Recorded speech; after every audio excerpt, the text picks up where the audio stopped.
Knowing the strengths and weaknesses of the batters you're going to face can be challenging when you don't have access to advanced data. While it isn't perfect, you can learn a lot from some of the basic stats.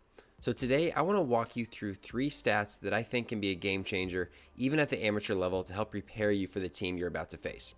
So let's begin with number 1, strikeout percentage.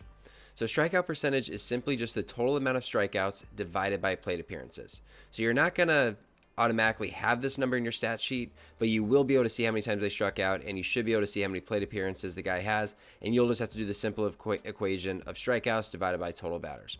So just to make sure we're on the same page, an example of this would be 3 strikeouts out of 10 plate appearances. That would be a 30% strikeout rate. Averages by level, so Major League Baseball, the average strikeout rate is 22.2%. At the minor league level, it's 24%, and at the Division I level, it's 19.7%. So there isn't public data on the other levels or high school especially, but this will give you a general idea of what a normal strikeout rate is by level. A high strikeout rate likely means there's a lot of swing and miss with that player, and on the flip side, if they have a low strikeout rate, they have good bat-to-ball skills. Moving on to number 2, walk percentage. Once again, same process as the strikeout rate. You're simply going to take the total amount of walks divided by plate appearances. And once again, a simple example, let's just say a guy walks 2 times out of 10 plate appearances. That would be a 20% walk rate. Average by level. Major League Baseball, the average walk rate is 8.2%. Minor League Baseball, 11.4%. And at the Division I level, 11.1%. So a pretty big difference from the big leagues to the minors as well as college baseball. High walk rate, this would mean that the hitter does not chase out of the zone generally. A low walk rate would mean that the hitter is likely swinging at many pitches outside of the zone. Moving on to the third stat that I think is important for you to track if you are not having access to advanced data, and that would be isolated power. So this one's a little bit different for you unless you are familiar with more advanced stats. This is, quote unquote, an advanced stat, but it is applicable and can be used at any level. So the formula for ISO, so that's another way of calling it isolated power, is simply taking slugging percentage minus batting average. So as an example, if a hitter is batting 300 with a 500 slugging percentage, their ISO would be 200, simply 500 minus 300. I prefer ISO over slugging percentage just simply because it takes singles out of the equation and just tells me what is he doing from a damage standpoint and what is he doing when he hits the ball. Average by level, Major League average is 152, minor league average is 135, Division I level is 168. So, okay, we got 3 basic stats. That's great. How is this actually going to help me? So let's put this together and let's go through some examples of different ways that guys could have these numbers applied to them. Guys that have high strikeout rates but low walk rates. What do you do with different situations? So let's walk through player number 1 as an example. This player has a strikeout rate of 31%, so that's very high, above average. A walk rate of 15%, so this is also above average. ISO of 205, once again above average. So just to recap, this player, he strikes out a lot, but he also walks a lot, and he does hit for damage.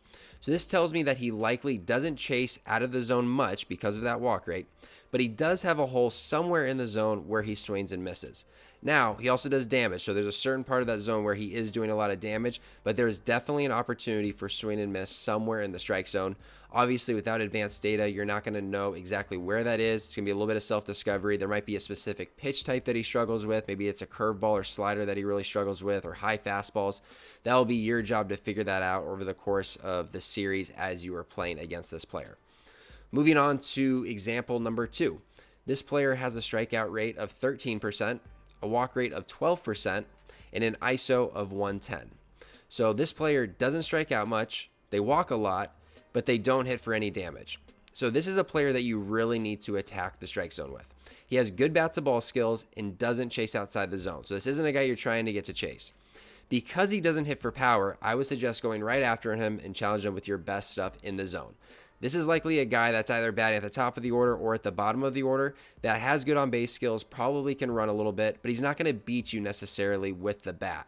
So you want to make sure that you're challenging him, going after him early. Don't let this get to a 2-0, 3-1 count where he does have an opportunity to get a hit. Make him earn every single thing that he gets. And then I'll show one more example. So player number 3. This guy has a strikeout rate of 28%, a walk rate of 5%, and an ISO of 220.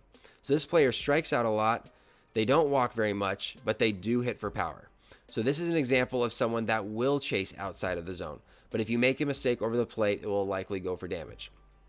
Likely you would want to pitch this guy backwards and to expose him with pitches that he is going to chase the most. So he's likely going to be chasing breaking balls out of the zone or fastballs elevated out of the zone.